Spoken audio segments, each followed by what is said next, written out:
Hello guys, welcome back to my channel. तो आज हम बनाएंगे मशरूम मसाला बिना प्याज लहसुन के। उसके लिए मैंने यहाँ पे लिया है 2 बड़ा साइज़ का टमाटर, 1 इंच अदरक का टुकड़ा, 2 चम्मच अक्खा धनिया,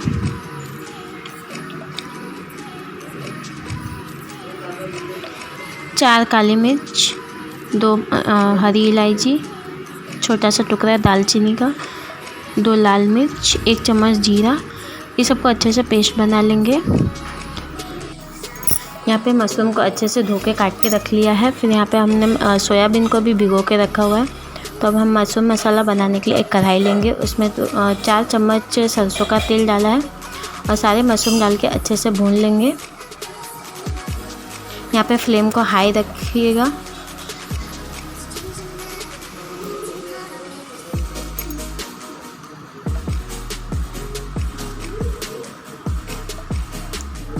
अच्छे से मशरूम को हाई फ्लेम पे ही भूनना है जब तक उसका पानी ना निकले। देखिए यहाँ पे हमारे मशरूम में से जितने भी पानी निकलना था निकल चुका है। तो अब इसमें हम डाल देंगे हल्दी, थोड़ा सा नमक। यहाँ पे हमारा मशरूम जो 80% पक चुका है। तो अब हम इसमें डाल देंगे 2 बड़े साइज़ का आलू काट करके डाला है। अच्छे से मिक्स कर लीजिए। यहाँ पे थोड़ा इसे पक जाने दीजिए जब तक ये पानी उसका पूरा ड्राई ना हो जाए, सूख ना जाए पानी। देखिए यहाँ पे पानी पूरा सूख चुका है और आलू और मशरूम भी अच्छे से पक गए। तो अब इसे निकाल के एक साइड में रख लेंगे। उसी में कढ़ाई में हम डाल देंगे भिगा हुआ सोयाबीन, अच्छे से निचोड़ के। इसे भी हाई फ्लेम पे थोड़ी देर के लिए भून लेना है जब तक उसमें ब्राउन स्पोर्स ना आ जाए, मतलब ब्राउन थोड़ा सा कलर ना आ जाए। इसमें थोड़ा सा नमक डाल के भूनना है। देखिए हमारा सोयाबीन भी अब भून चुका है। तो इसे भी साइड में निकाल लेंगे।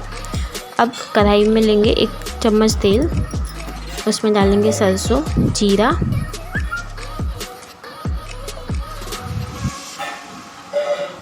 इसमें डाला हींग, थोड़ा सा दालचीनी का टुकड़ा।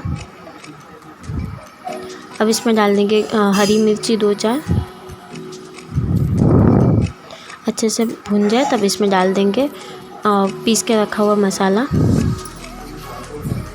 इसे अच्छे से पका लेना है। डालेंगे नमक, अपने टेस्ट के हिसाब से नमक डालिए। इसे ढक के पकाना है कि हमारा मसाला अभी पूरा पक रहा है। मसाले में से जब तक तेल ना निकल जाए तब तक इसे ढक के पका लीजिए। मसाला एकदम सूख चुका है, उसमें से अभी तेल निकल एकदम अलग होना स्टार्ट हो गया। तो इसमें डालेंगे थोड़ा सा पानी। इसे फिर से चलाते हुए अच्छे से पका लेना है।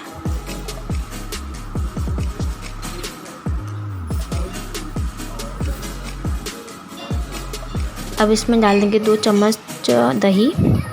इस टाइम पे फ्लेम को एकदम फास्ट रख के फटाफट इसको चलाते रहिए ताकि दही फट ना जाए।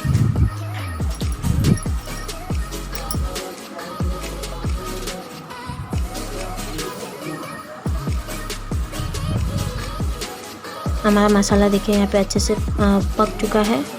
इसमें थोड़ा सा और पानी डाल देंगे।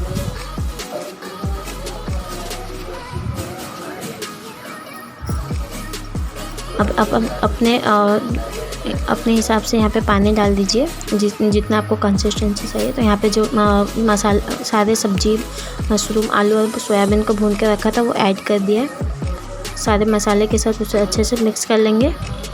अगर आपको चाहिए तो यहाँ पे थोड़ा और पानी डाल सकते हैं। अच्छे से मिक्स करके इसे ढक के थोड़ी देर के लिए छोड़ दीजिए। देखिए हमारा मसाला ऑलमोस्ट रेडी हो चुका है। इसमें हम अब डालेंगे गरम मसाला, धनिया पाउडर, लाल मिर्च, सब डाल के अच्छे से मिक्स कर लीजिए। यहाँ पे